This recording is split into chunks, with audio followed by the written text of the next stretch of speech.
Yes, Sales Warrior di seluruh Indonesia. Kita lanjutkan lagi dengan topik Sales Identity bagian kedua. Kita mulai dengan mengulang rangkuman dari bagian sebelumnya berupa sebuah kalimat bijak berikut. Ya, Warriors, konsentrasi dan dengarkan ya. Ingat, cara Anda memandang diri, self-identity, menentukan tingkat ketekunan Anda dalam menjalankan proses penjualan atau sales process. Kemudian, ketekunan Anda dalam menjalankan proses penjualan itu menentukan hasil penjualan yang Anda terima atau sales results. Jadi, dimulai dari sales identity, mempengaruhi sales process, dan kemudian berakhir dengan sales results. Dari bagian sebelumnya, kita juga sudah mengerti bahwa self-identity atau identitas diri kita sebagai seorang tenaga penjual adalah tentang bagaimana kita memandang diri sendiri dalam profesi penjualan. Apakah Anda memandang diri sebagai tenaga sales amatiran, payah, atau tenaga sales mediocre, rata-rata, atau tenaga sales warrior, elite? Jika belum mendengarkan pembahasan sebelumnya, bisa dengarkan di link berikut ini. Oke, mari kita lanjutkan dengan bagaimana membangun identitas diri sebagai sales warrior atau sales elite, yaitu pasukan khusus yang memiliki karakter dan kompetensi layaknya pasukan khusus penjualan. Seperti yang saya paparkan dalam buku Sales Warrior Using Rave Sales Principles, yaitu tenaga sales yang masuk dalam kelompok 20% terbaik di perusahaan dan industri masing-masing dengan income 10 kali lebih tinggi dibandingkan penjual rata-rata. Friends, Sales Warriors, ayo tetap konsentrasi. Inspirasi berikut sangat penting. Begini, secara populer, pikiran kita dibagi ke dalam dua wilayah. Pikiran sadar atau conscious mind dan pikiran bawah sadar, subconscious mind. Para ahli, termasuk Joe Dispenza atau John Melton, mengungkapkan bahwa pikiran bawah sadar memengaruhi bahkan mengarahkan respon dan perilaku kita sehari-hari hingga 90%. Luar biasa. Sementara pikiran sadar atau conscious mind hanya sekitar 10% saja. Nah, sekarang teman-teman sedang menggunakan pikiran sadar ketika mendengar dan menganalisa apa yang saya sampaikan. Tetapi ketika nanti berhenti, maka pikiran, respon, tindakan Anda ternyata 90% dipengaruhi oleh pikiran bawah sadar. Dan yang menarik, perihal identitas diri, cara pandang diri atau self-identity ada di wilayah PBS, pikiran bawah sadar. Bagaimana proses pembentukannya? Pembentukan apa? Ya, pembentukan pikiran bawah sadar itu. Jawabannya sederhana, dibentuk dari informasi, referensi, dan pengalaman masa lalu.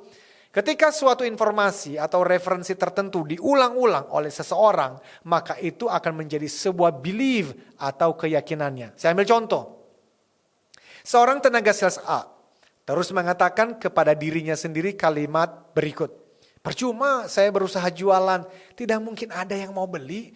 Krisis ekonomi terjadi di mana-mana dan persaingan semakin menggila. Teman-teman, kalimat itu terus diulang, lalu menjadi sebuah mindset yang mempengaruhi respon, tindakan, dan akhirnya hasil yang dia terima. Sebaliknya, tenaga sales B yang menjual produk yang sama dan di area yang sama, bahkan harga juga sama dengan si A berkata, dalam kondisi seperti ini banyak orang sales lagi malas jualan. Ini kesempatan untuk saya mencetak sejarah kesuksesan. Bisa, pasti bisa. Nah, kalimat barusan entah dibaca dari sebuah buku, dia dengar dari sebuah ceramah atau dari podcast seperti ini, dia ulang kepada dirinya sendiri. Apalagi dengan visualisasi yang cocok dan dibacakan atau didengarkan di gelombang otak yang memang cocok juga untuk mengirimkan pesan itu ke pikiran bawah sadar, masuk ke subconscious mind, menjadi sebuah belief system dari si B. Pertanyaannya, siapa yang akan berhasil dalam karirnya sebagai tenaga penjual? Si A atau si B? Well, teman-teman, si A bisa saja berhasil, tapi itu pasti faktor keberuntungan. Tetapi jika kita berbicara keberhasilan terus-menerus, sudah pasti si B yang bisa meraihnya. Kalau B pun gagal sekali atau dua kali, dia pasti bangkit lagi. Kenapa? Itu ada hubungannya dengan belief system dan identitas dirinya sebagai sales warrior. Sekarang, apa itu belief? Belief bisa membuat yang tidak mungkin menjadi mungkin.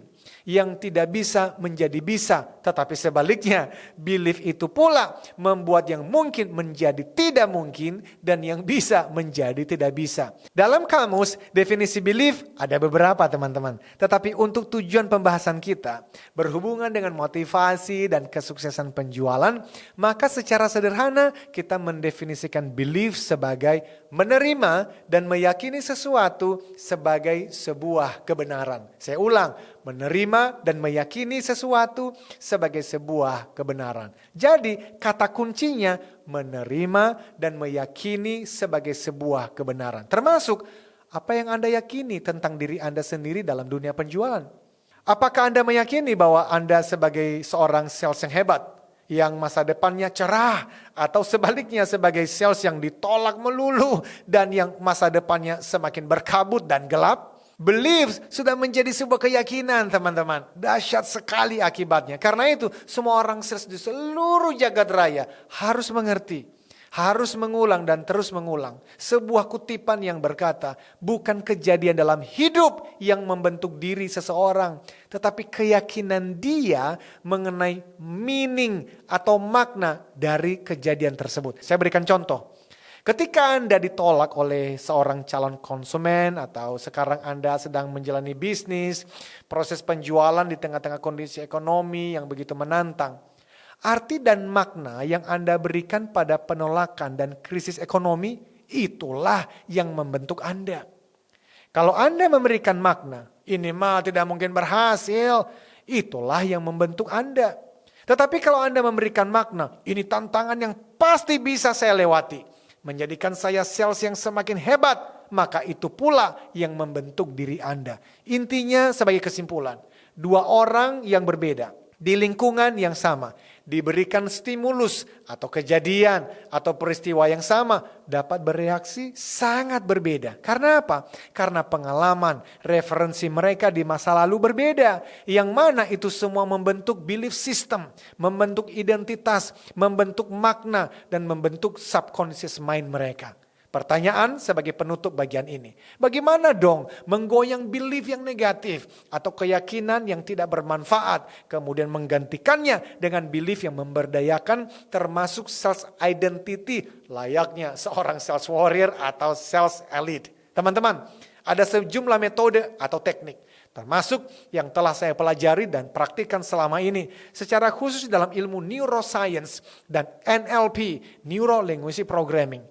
Sejumlah teknik hanya bisa dipraktekkan dalam face-to-face training, tetapi dalam versi sederhana, mari memahami satu prinsip penting, bahwa you cannot change what you think or how you feel until you change the wire of your brain. Maksudnya apa? Begini teman-teman, Anda tidak dapat mengubah apa yang Anda pikirkan atau apa yang Anda rasakan sampai Anda mengubah jaringan-jaringan di dalam otak Anda. Mengapa demikian? Karena coba pikirkan.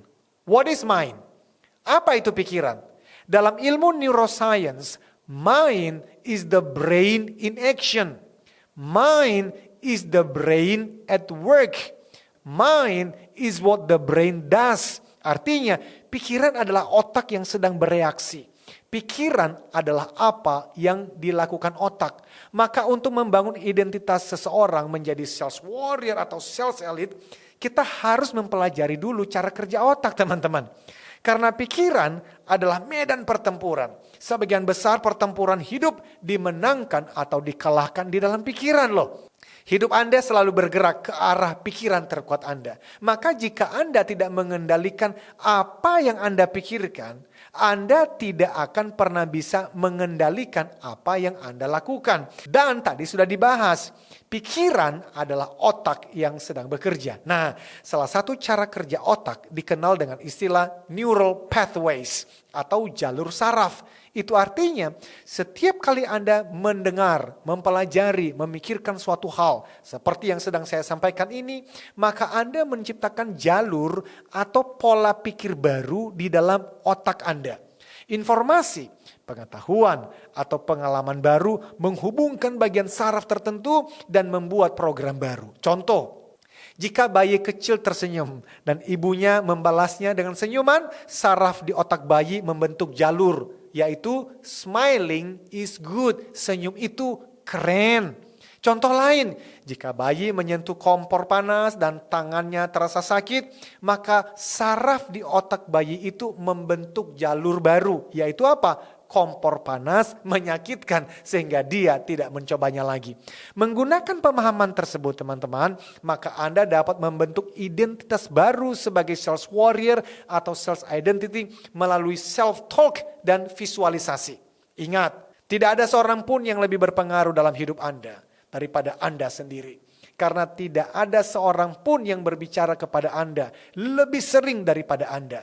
Itulah sebab kami bahkan mengadakan program SWMC, Sales Warrior Military Camp, selama 55 jam non-stop atau 3 hari 2 malam di hutan Jawa Barat. Untuk apa? Well, untuk memprogram ulang pikiran bawah sadar setiap peserta, membangun identitas sebagai sales warrior atau sales elite untuk hasil yang 10x exponential sales results itu. Dan itu bisa dilakukan dengan self-talk dan visualisasi. Teman-teman, kita lanjutkan di topik sales warrior berikutnya. Until then, remember, business is a game. Sometimes you win, sometimes you learn. Sales warrior, sales elite, compete on value, not price. Sales warrior, lampaui batasmu, beri solusimu, raih targetmu.